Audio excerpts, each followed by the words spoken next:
2013. Kurikulum 2013 adalah pengembangan dari kurikulum tahun 2006 yang disusun mengacu pada tujuan pendidikan nasional.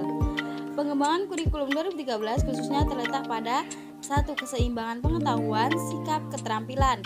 2. Pendekatan saintifik dalam pembelajaran. 3. Model pembelajaran atau penemuan berbasis proyek dan berbasis masalah. Dan 4. Penilaian otentik. Selanjutnya, dasar pertimbangan kurikulum darurat. Kurikulum darurat merupakan kurikulum yang dapat dilakukan oleh satuan pendidikan dalam kondisi khusus yang memberikan fleksibilitas bagi satuan pendidikan untuk menentukan kurikulum sesuai dengan kebutuhan pembelajaran peserta didik.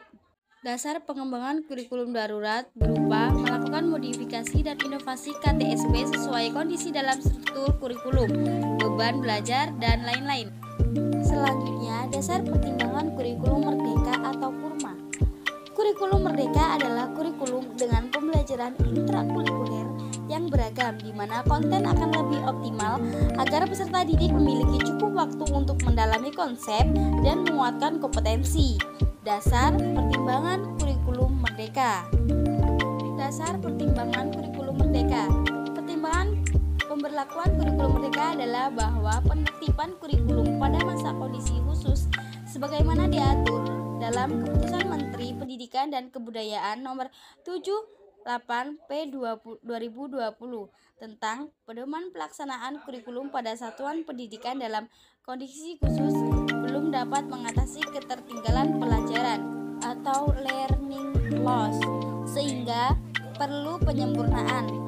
Landasan pertimbangan pengembangan kurikulum merdeka yaitu landasan filosofi, landasan psikologis, landasan sosiologis, dan landasan teknologi. Selanjutnya, rasiologis pengembangan kurikulum 2013.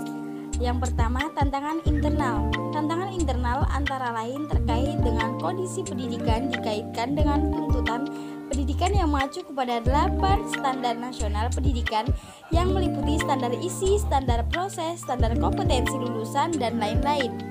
Yang kedua, tantangan eksternal. Tantangan eksternal antara lain terkait dengan arus globalisasi dan berbagai isu yang terkait dengan masalah lingkungan hidup, kemajuan teknologi dan informasi, kebangkitan industri kreatif dan budaya, dan perkembangan pendidikan di tingkat internasional. Selanjutnya, rasiologis pengembangan kurikulum darurat. Rasiologis pengembangan kurikulum darurat muncul sebagai jawaban atas keterbatasan salam proses belajar mengajar di tengah pandemi COVID-19.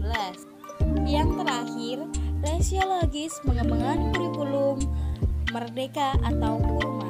Rasiologis pengembangan kurikulum merdeka dalam proses pelaksanaan pembelajaran sama pendidikan tidak terbatas pada satu pendekatan saja, berbeda dengan K13 yang hanya menggunakan pendekatan berbasis mata pelajaran, tematik, inquiry, kolaborasi, mata pelajaran ataupun panduan yang sesuai dengan peraturan menteri. Itulah tadi materi yang saya sampaikan, semoga dapat bermanfaat ya. Saya akhiri. Wabillahi taufiq wal hidayah. Wassalamualaikum warahmatullahi wabarakatuh.